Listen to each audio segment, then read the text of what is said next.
palabas ng Infanta Highway. I didn't find a way.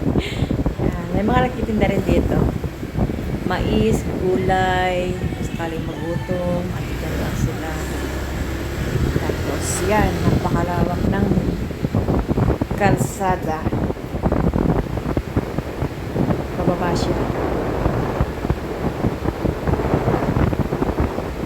Siyempre, dahan-dahan lang tayo.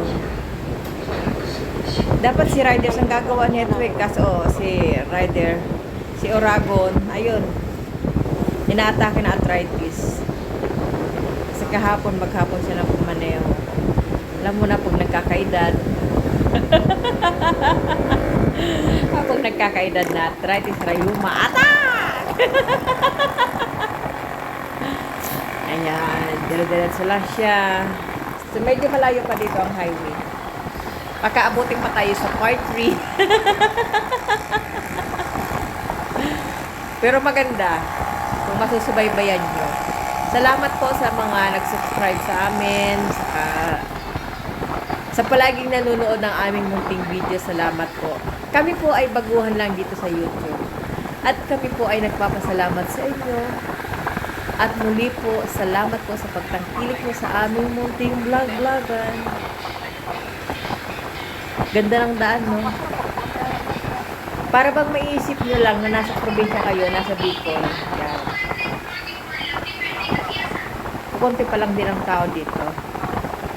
Pero maganda siya, magandang lugar. Yan, puro kakahuyang. Anong kahoy nga to? Mahogany. Kala ko nga pili, mahogany pala. Alam ko lang kasi sa puro pili, madrikaw, kamuting kahoy, yan. So galing kami yan sa Red House sa kanyang kamag-anak sa Morong Basal. Diyan na kami dumaan. Para mas mapadali. Mas malapit siya sa Mercedes Marami. Dahil ang ginagawang daan dyan. Patakan na. So, yung mga audience ko dito, may mga audience ko dito, mga pusa, yung dalawa tulog na. Ay, isa pala. Isa tulog niya. Yung dalawa nakikinig. Akala nila may pasyon. Ganda, di ba? Labing gayon.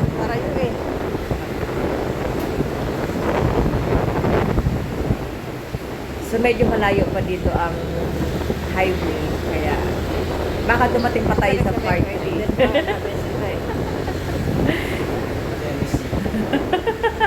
Balik pa. Ha? Pero darating, karugtong naman siya. Kakasunod lang. Karugtong naman siya.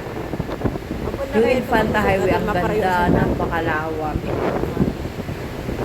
First time ko makakita ng Infanta Highway. Kaya napakanta ako doon na I did it my way. Boom!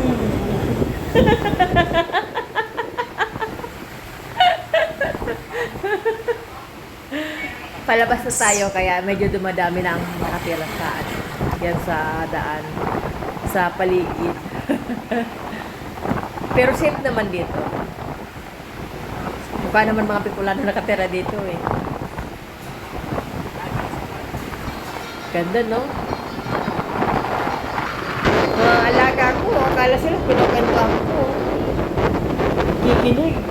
Tulog na pala.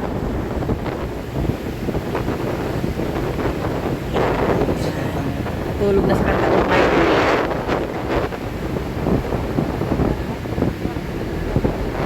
Medyo malapit na, pero medyo malayo pa rin sa malapit.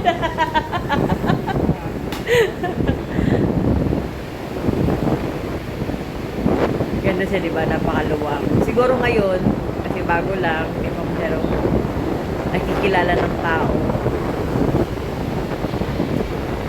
Pero magandang lugar.